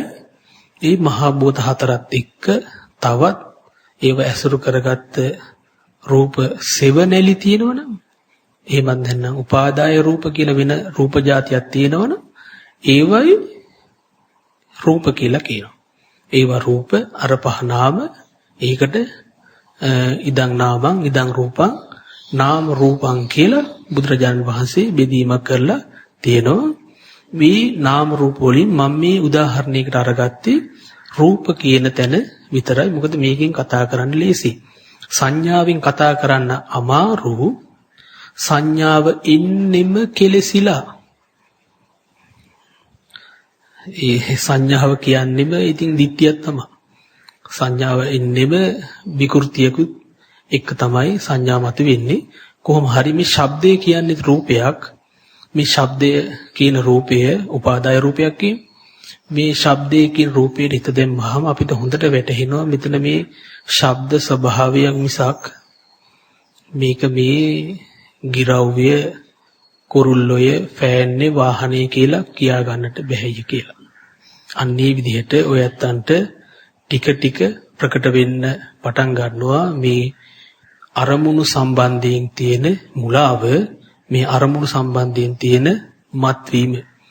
ඒ වගේම ඔය ඇත්තන්ට මේ බණ කතාව අතරතුර තේරෙන්නේ නැති මේ කයේ ඉඳලා උඩට තියෙන ඉන්ද්‍රියන් එක්ක යනකොට කය, දිව, නහය, ඇස ඉහළ ඉන්ද්‍රියන් වලට යනකොට එන්නම මායාකාරී ගතිය වැඩි.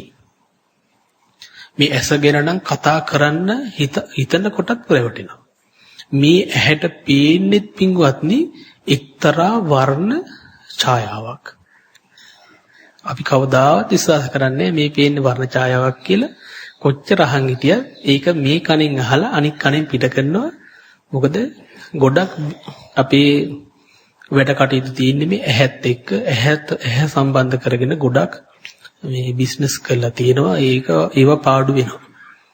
පිළිගන්න හිත ලෑස්ති නැහැ. මේ පේන්නේ එක්තරා වර්ණ ඡායාවක්. මේ වර්ණ ඡායාව පේනකොට මේක භාවනා උපදෙස් දෙනවා. පෙනෙන ස්වභාවයේ හිත පවත්තන්න. දැන් තද ගතියක් දැනනකොට කකුලේ කියන තැන නෙමෙයි හිත පවත්වන්නේ. හිත පවත්වන්නේ තද ගතිය. ශබ්දයක් ඇහෙනකොට හිත පවත්වන්නේ කුරුල්ලයි කියන තැන නෙමෙයි ශබ්දය කියන තැන. ඇහැට රූපයක් පේනකොට හිත පවත්වන්නේ ගෑනුවේ මිනිස්සුවේ ගෙවල් දොරේ කියන තැන නෙමෙයි මේ පෙනෙන ස්වභාවය. ගන්ධයක් දැනනකොට මේ හඳුන් කුරු සුවඳේ මල් සුවඳේ කියන තැනින් නෙමෙයි මේක ගන්ධයක් කියන තැනින්. රසයක් දැනනකොට මේ බත්තේ පරිප්පුවේ මාළුවේ කියන තැනකින් නෙමෙයි රසයක් කියන තැනින්. සිතවිල්ලක් මතුවෙනකොට මේක සිතට පෙනෙන දෙයක්ය. එහෙම නැත්නම් මේ හිතේ ඇතිවෙච්ච වේදනාවක්ය කියලා එහෙම තැනකින් පවත්නවා මිසක් මට අම්මව මතක් වුණා, ගෙවල් දොරවල් මතක් වුණා කියන තැනින් එහෙම නෙමෙයි. එහෙම තමයි මේ භාවනා ලෝකයේ ඒ උපදෙස් දෙන්නේ. ඉතින් ඇස සම්බන්ධයෙන් කියන කොටත් කියන්න තියෙන්නේ මේ පෙනෙන්නට තියෙන්නේ එක්තරා වර්ණ ස්වභාවයක්, ඇසට පෙනෙන ස්වභාවයක්. ඒ ඇසට ඒ ස්වභාවය පේනකොටම අපි රැවටෙනවා ආශ්‍රවයක් විදිහට. මේ පෙනෙන්නේ අසවල් දෙය, මේ පෙනෙන්නේ අසවල් කෙනාය, මේ පෙනෙන්නේ අසවල් වස්තුවේ කියලා. මේ විදිහට කාමයේ විදිහට ආශ්‍රවය ක්‍රියාත්මක වෙනවා. පෙනෙන දේ නිරුපද්‍රිතව තියෙනවා. එහෙමත් නැත්නම් ඒ පෙනෙන දේ වෙනස් වෙනවා කියලා ඒ භව වශයෙන් ඒ පෙනෙන දේ පැවැත්මක් සහ විනාශයක් පෙන්눔 කරනවා. ඒ වගේම අවිද්‍යාව මේ පෙනෙන දේ සම්බන්ධයෙන් කිසිම ඇත්තක් දකින්න ස්වභාවයක් මනසේ නැහැ. මනසේ කිසිම හුරුවක් නැහැ. රැවටෙන එකමයි ස්වභාවය. ඒ වගේම දිට්ඨාශ්‍රවය පෙනෙන්නෙම වැරදි විදිහකට, වැටහෙන්නේ වැරදි විදිහකට. එතකොට අපේ සූත්‍රයේ කොටස කතා කරන්න ඉතුරු වෙලා තියෙන විනාඩි 5ක් වගේ කාලයක් ඒ කොටස අපි ස්වල්පයක් හෝ කතා කරගමු. නැත්නම් මේ සූත්‍රය අවසන් කරගන්න බැරි වෙනවා. අපි මේ සූත්‍රයේ අවසන් කළේ දිට්ඨි කොටසට සමීප කරලා. දිට්ඨි කොටසට සමීප කරලා නැවැත්තුවේ පින්වත්නි ඒ දිට්ඨි කොටස විස්තර කරගන්නට ඕන හින්දා මම උත්සාහ කරන්නේ නැහැ ඒ දිට්ඨි කොටස වඩා ගැඹුරින් කතා කරන්නට. ඒ සරල වශයෙන් හෝ කරුණු පෙන්눔 කරන්න සිද්ධ වෙනවා. ඒ කරුණු බොහොම වැදගත් වෙනවා යෝගාවචරයින්ට. එකපාරටම සූත්‍රයේ තියෙන ඒ දිට්ඨි කොටසට අපි ගියොත් අපිට මොනවම හෝ බණක් අහන්න පුළුවන්. ඒ ස්වල්ප කරුණක් හෝ තමුන්ගේ භවනා ජීවිතයට සම්බන්ධ කරගන්නට බැරි වෙන්නට පුළුවන්. ඒ දිට්ඨි කොටස ගැන කියනකොට දිට්ඨිය ආත්ම දිට්ඨිය ගැන මම පහෝගිය මේ අන්තිම බණ කතාවේ ඒ අත්ත කියන වචනේ විස්තර කරන්නට යෙදුනා.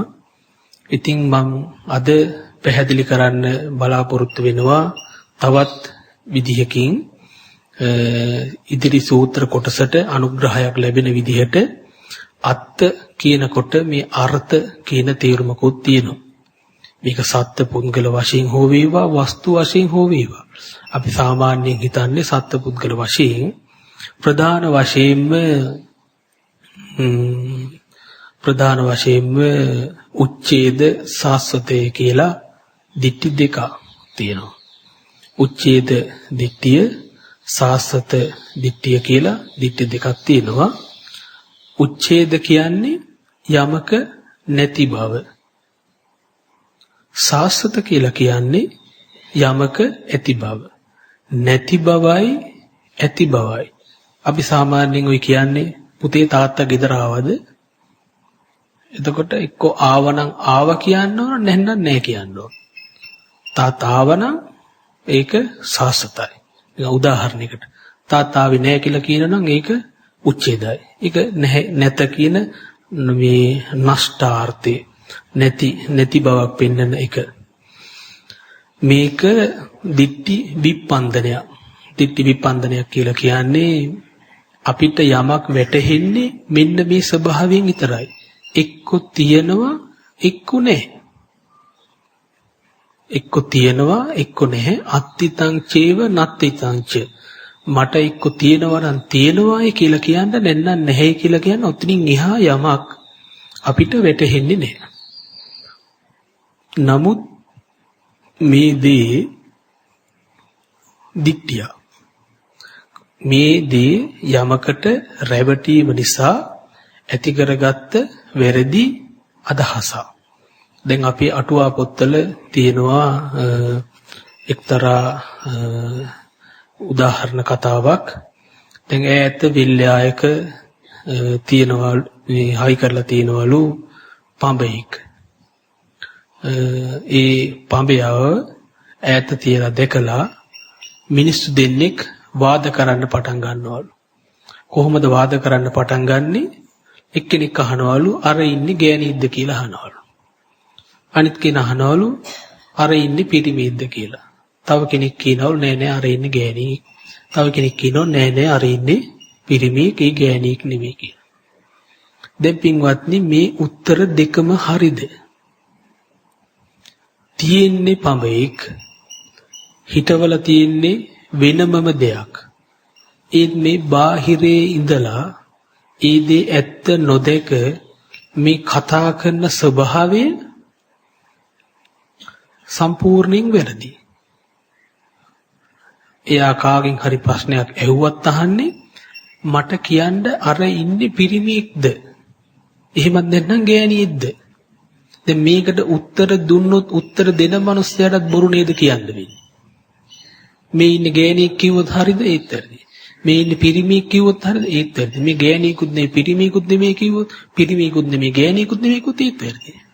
මේකට කියනවා සතරකොම් ප්‍රශ්නය. ඇත කියනවා නැත කියනවා ඇත්තෙත් නැත නැත්තෙත් නැත කියනවා නැත්තෙත් නැත ඇත්තෙත් නැත කියලා කියනවා. මේ මොක කිව්වත් වැරදි.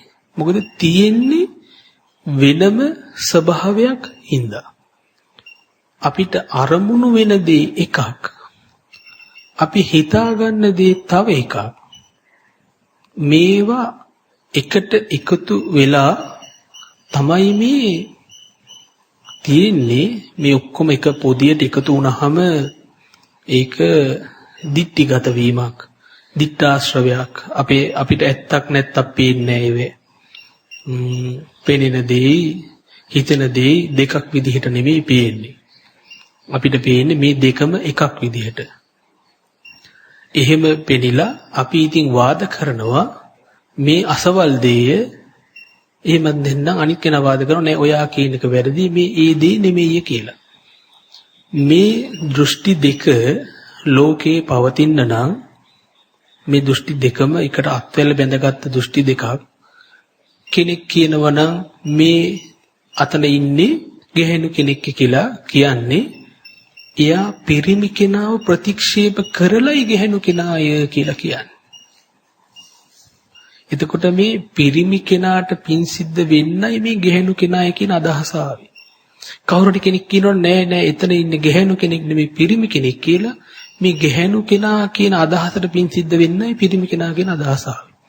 එතකොට මේ උච්ඡේද වාදයේ යමක් ඇතය කියන එක ප්‍රතික්ෂේප කිරීම වශයෙන් මේ නැතය කියන තව දෘෂ්ටියක්.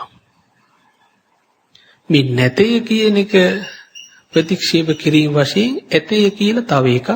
මේවා එකිනෙකා මත යැපෙන දේවල්. හරියට දෙකොණක් වගේ. එක දෘෂ්ටියක් ප්‍රතික්ෂේප කරලා තව දෘෂ්ටියකට බහින්න වෙන්නේ. දෘෂ්ටිවල බින්වත්නි පිරිසිදු භාවයක් නැහැ. ප්‍රධාන වශයෙන් අපි මේ කතා කරන්නේ ඇතය නැතය කියන දෘෂ්ටි දෙක. දැන් බෞද්ධ වශයෙන් ගත්තාම බෞද්ධයින්ට තියෙන ප්‍රධාන බාධාවක් තමයි උච්ඡේද මේ සාස්වත දිට්ඨිය නෙමෙයි යමක් ඇතේ කියන දෘෂ්ටිය නෙමෙයි බෞද්ධයෝ ඉන්නේ මේ යමක් නැතේ කියන මේ නෂ්ටාර්ථය. ඔක්කොම කියන්නේ මේක අනිත්‍යයි දුකයි වෙනස් වෙනවා විපරිණාම ස්වභාවයටපත් වෙනවා කිය අපි මේ ඉන්නේ වෙනමම දෘෂ්ටියක. කවුරු හරි කෙනෙක් කියනවනම් මේ ලෝකේ නිට්ටය සැපයි ඔහොම වෙනස් වෙන්නේ නැහැ. බුදුන් නම් ධ්‍යානයක් උපද්දවල බලන්න.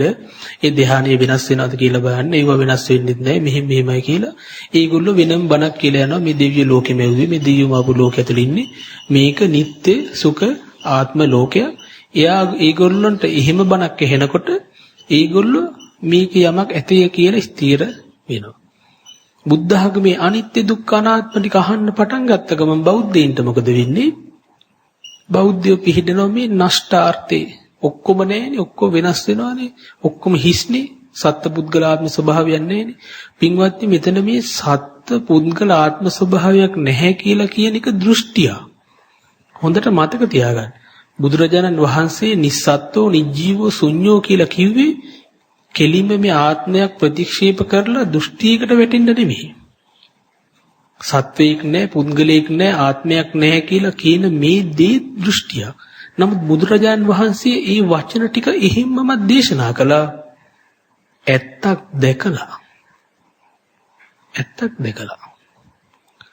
මෙතන තියෙන සත්‍ය දැකලායි බුදුරජාන් වහන්සේ නිස්සත්ත්වෝ කියලා කිව්වේ. නිජීවෝ කියලා කිව්වේ, ශුන්‍යෝ කියලා කිව්වේ. මේ වචන ටික ඇහෙනකොටම අපිට හිතෙන්නේ මෙතන ආත්මයක් නැහැ කියලා. ඔයත්තන්ට හිතෙනවද ඔයත්තන්ට ආත්මයක් නැහැ කියලා? කාටද මෙතන හින්න කාටද හිතෙනවද ඔතන ඉඳන් ඉන්නේ තමුන් නෙමෙයි කියලා? තමුන් කියලා හිතේ. ඉතින් කොහොමද මෙච්චර ඇහැට කනට පේන්න මේ තරම් හෙන ගැහුවා වගේ සත්‍යයක් තිබෙද්දි මෙතන සත්‍ය පුද්ගලෙක් නැහැ කියන්නේ ඇයි? පෙනි බොරු කියනවනේ. බුදුහාමුදුරුවෝ කිව්වා කියලා කිව්වොත් දැන් පව් සිද්ධ වෙන්නේ නැද්ද? බුදුහාමුදුරුවෝ කියනවා මේ උඹලට පේන දේ මටත් පේනවා. ඒක හින්දා මමත් ඒක ඇත්තයි කියලා කියනවා. එහෙම නොකියුවොත් ඒක මගේ බොරුවක් කියනවා. ඔය කාලකාරාම සූත්‍රවල කියනවා, සූත්‍රයේ කියනවා මේ ඔයගොල්ලෝ කතා කරනදී මාත් කතා කරනවා. මොකද එහෙම දෙයක් තියෙන හින්දා නේ ඔයගොල්ලෝ කතා කරන්නේ. මම ඒක එහෙම නැහැයි කිව්වොත් ඒක බොරු. නමුත් ඒකෙන් කියවෙන්නේ මේ තමුන්ට වැටහෙන ආත්ම ස්වභාවයේ සත්‍යය කියලා. අනාත්මයි කියපු පළියට කියවෙන්නේ තමුන්ට වැටහෙන ආත්ම ස්වභාවය බොරුයි කියලා. මේ තමුන්ට වැටහෙන ආත්ම ස්වභාවයේ බොරු නම් මොකටද මෙච්චර කඹරන්නේ අපි? මොකටද මෙච්චර වහන්සි වෙන්නේ? කාවද මෙච්චර මේ පරිස්සම් කරන්නේ? කාවද මේ අරගෙන යන්න හදන්නේ? කාටද මේ කවන්න පොවන්න හදන්නේ? කාවද මේ ආරක්ෂා කරන්න හදන්නේ? මෙතන ආත්මයක් තියෙනවා. ඒ ස්වභාවය හිතින් මවපු එකක්. ඒක උපාදානයක්. ඒක උපාදාන මට්ටමින් තියෙන එක. ඒක උපාදානයක්. ඒක අවිද්‍යා තණ්හා දෙකෙන් හදපු හින්දා ඒක දැකපු හින්දා බුදුරජාණන් වහන්සේ නිස්සත්ත්වෝ කියලා කියනවා. ඒ කියන්නේ අවබෝධයකින් මිසක් තවත් දෘෂ්ටියකින් එහෙම නෙමෙයි. බුදුරජාණන් වහන්සේ දේශනා කරනවා මේ ලෝකෙ මිනිස්සු අන්ත දෙකක් ගැන කතා කරනවා. එකක් තමයි ඇත, අනිත් අන්තය තමයි නැත. ඊට පස්සේ කියනවා කච්චායන. එහෙම කියන්නේ කොහොමද? මේ ලෝකේ හට ගන්නව පේනවනේ. මේ ලෝකේ යමක් උපදිනව පේනවනේ. උපදිනව පෙනි කොහොමද කියන්නේ නැතෙය කියලා. ඊට පස්සේ කියනවා මේ ලෝකේ නැති වෙන දේවලුත් පේනවනේ. මේ උපන් දේ නැති වෙනවත් පේනවනේ. එතකොට මේ දේ නැති වෙනව පේනකොට කොහොමද කියන්නේ මේ ලෝකේ තියෙනවායි කියලා? බුදුරජාණන් වහන්සේ මේ අන්ත දෙකටම අහු වෙන්නේ නැති වෙන්න මධ්‍යම ප්‍රතිපදාවෙන් ධර්මයේ දේශනා කරනවා කියලා කියනවා. පින්වත්නි, අර ඈත පේන මිනිසයා ගෑණියෙක්ද කියලා අහුවා වගේ තමයි මෙතන ආත්මයක් තියෙනවද කියලා අහන එක. අර ඈත පේන මිනිසයා පිරිමියෙක් නෙමෙයිද කියලා අහනවා වගේ තමයි මෙතන ආත්මයක් නැද්ද කියලා අහන එක. මේ දෙකම අදාළ දේවල් නෙමෙයි. මේ ප්‍රශ්න අදාළ ප්‍රශ්න නෙමෙයි. මෙන්න මේ විදිහට ධර්ම මාර්ගයේ ගියොත් කවදාවත් ධර්මය අවබෝධ වෙන්නේ නැහැ.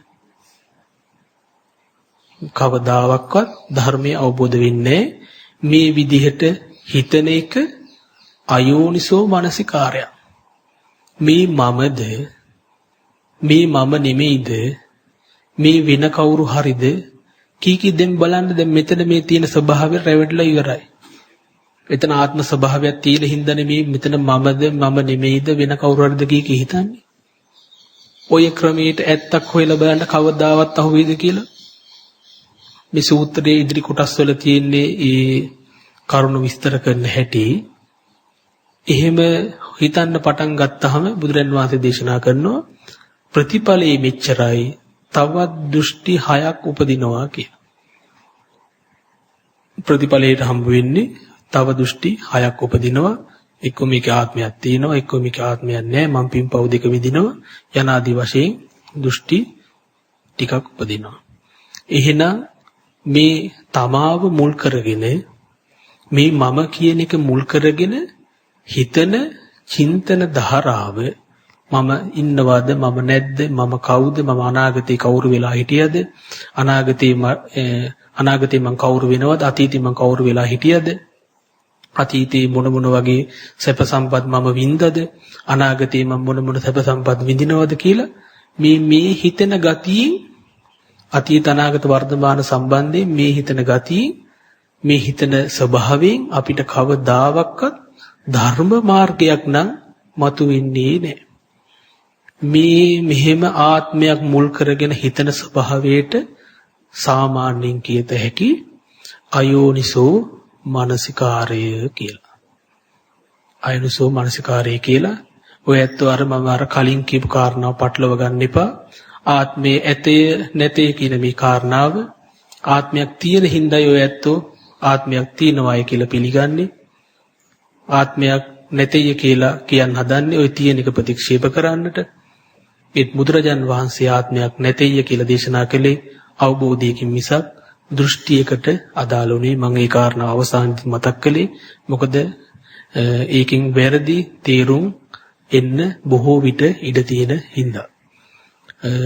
ධර්ම දේශනාවට අදාළ කාල වේලාව ඉක්ම වෙලා තියෙනවා. ඔය ඇත්තන්ට ධර්ම දේශනාව සම්බන්ධයෙන් හරි තමුන්ගේ භාවනා සම්බන්ධයෙන් හරි ප්‍රශ්න තියෙනවා නම් ඉදිරිපත් කරගන්න පුළුවන්. එහෙම නැත්නම් අපිට වැඩසටහන අවසන් කරන්න පුළුවන්.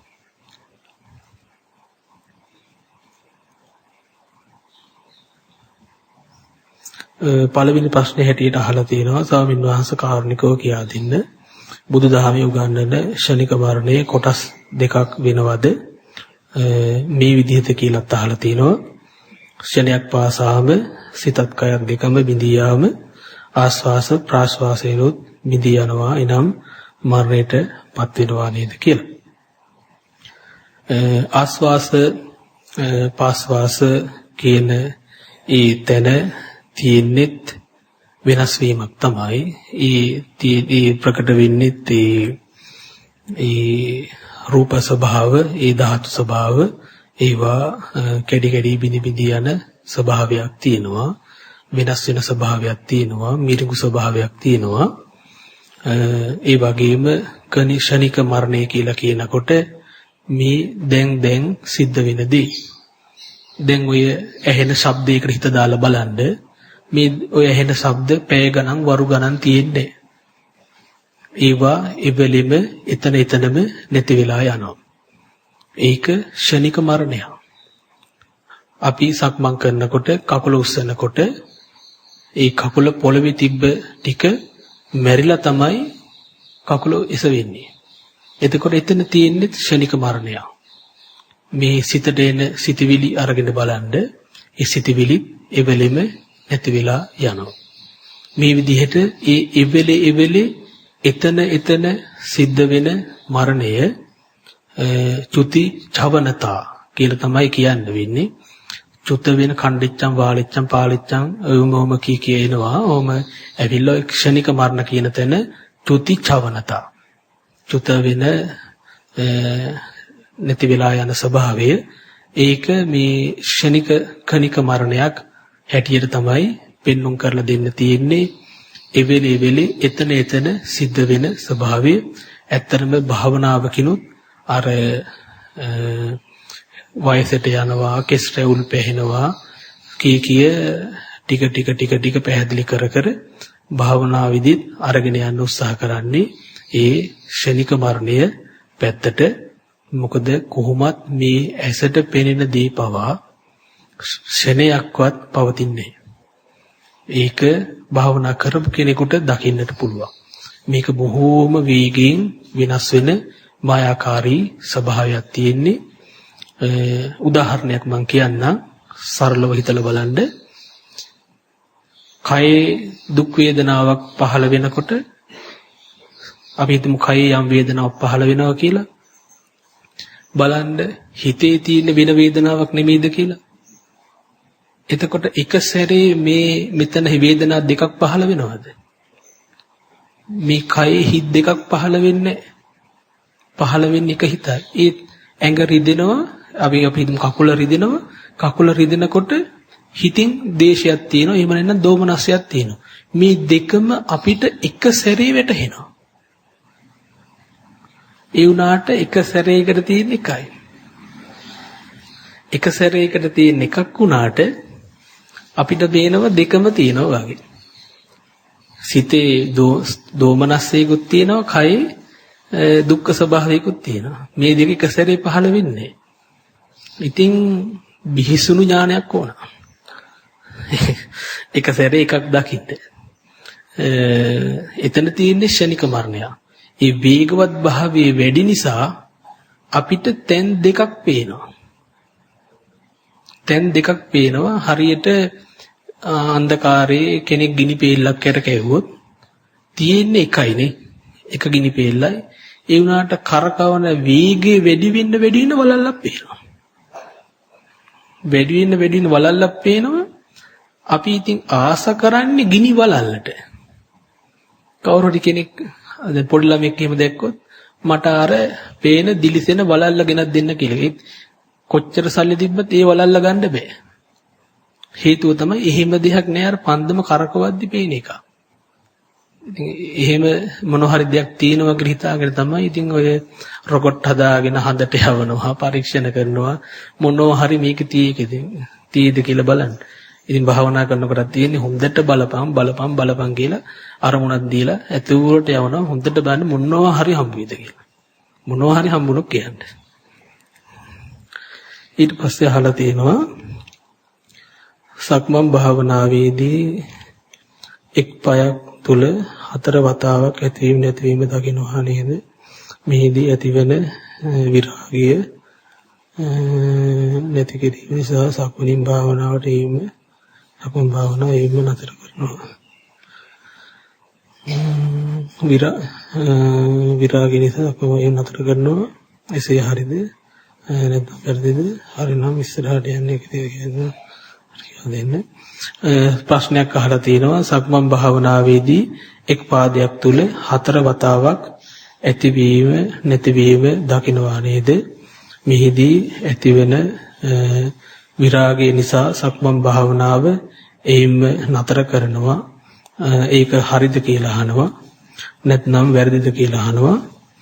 ඒ ක්‍රමයේ හරිනම් ඉදිරියට උපදෙස් දෙන්න කියලා කියනවා. එයින්ම නතර කරනවා කියලා කියනවා. එහෙම මෙහෙමයි දැන් සක්මන් භාවනාව කරනකොට හොඳට බලන්න. දැන් අපි යනකොට යන බව දැනගන්නට කියනවා. යනකොට යන බව දැනගන්නකොට මේ කය ඉරියව්ව තියෙන්නේ. මේ කය ඉරියව්වේ වෙනස් වීමෙන් අපිට පුළුවන් යනකොට යන බව දැනගන්න. ඊට පස්සේ එහෙම සතිමත් වෙනකොට මේ යටි කයේ සෙලවීම, මම මේ කතා කරන්නේ පිළිවෙලකින්, යටි කයේ සෙලවීම ප්‍රකට වෙන්න පටන් ගන්නවා.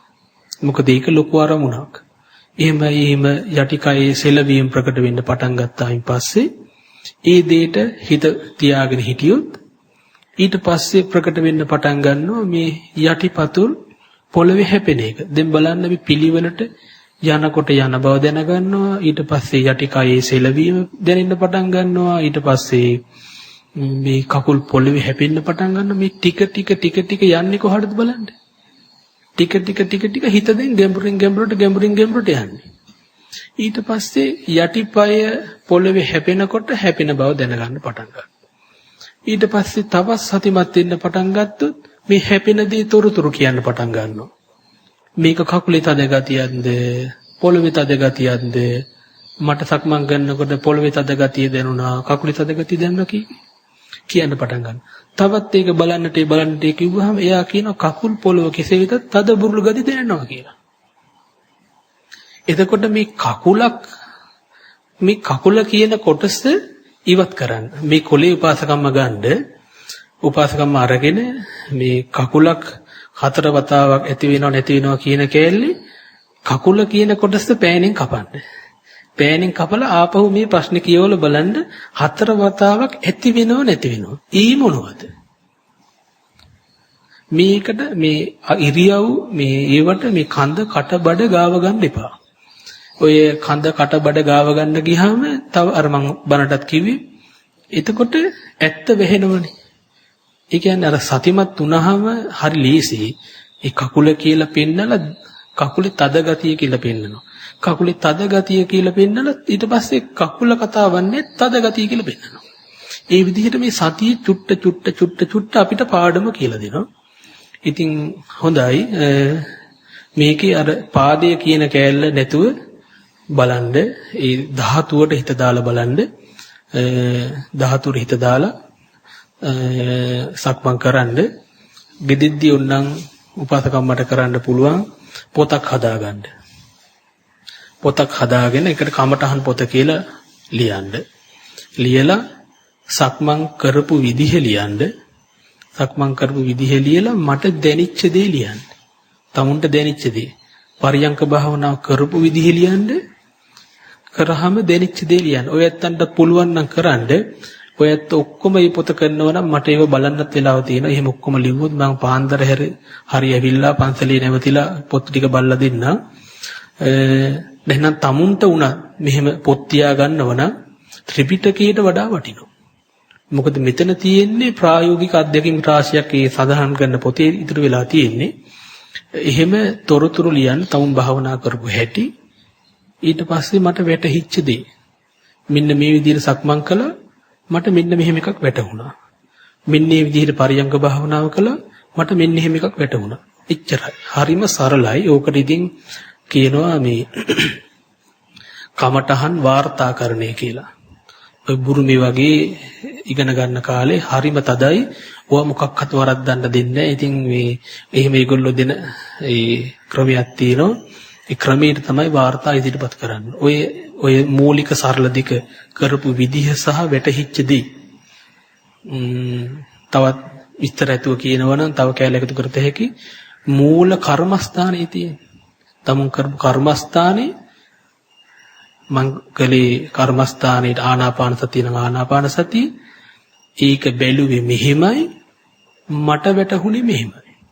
ඔන්න ඔය තුන පැහැදිලිව ලියන්න පුළුවන් නම් තමුන්ටම ඒ දේ නැවත නැවත කියවද්දි තොරතුරු මතුවෙන්න පටන් ගන්නවා. ඒ ටික තමයි මට මතක් කරන්න තියෙන්නේ. අපි වැඩිපුර පුහුණුවට තැන දෙමු. ඒ කියන්නේ අර දේවල් මේ සුතමේ ඥානය කියන එක වැඩිපුර මේ ගාව ගන්නාකයි භාවනා අධ්‍යක්ීම් වලට. එතකොට සිද්ධ වෙන්නේ පොඩි අවුලක් සිද්ධ වෙනවා. අපේ සුතමේ ඥානෙ එකක් භාවනා අධ්‍යක්ීම තව එකක්.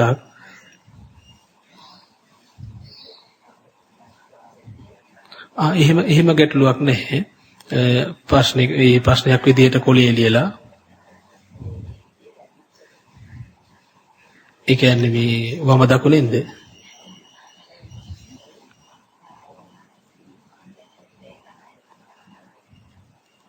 ඔව් දැන් මේකේ එහෙම ඒ කියන්නේ අර ඇත නැත කියන දෘෂ්ටි සම්බන්ධයෙන්ද මිෂනයක් පාසා නැතිවීම ප්‍රශ්නේ ඇහුවේ.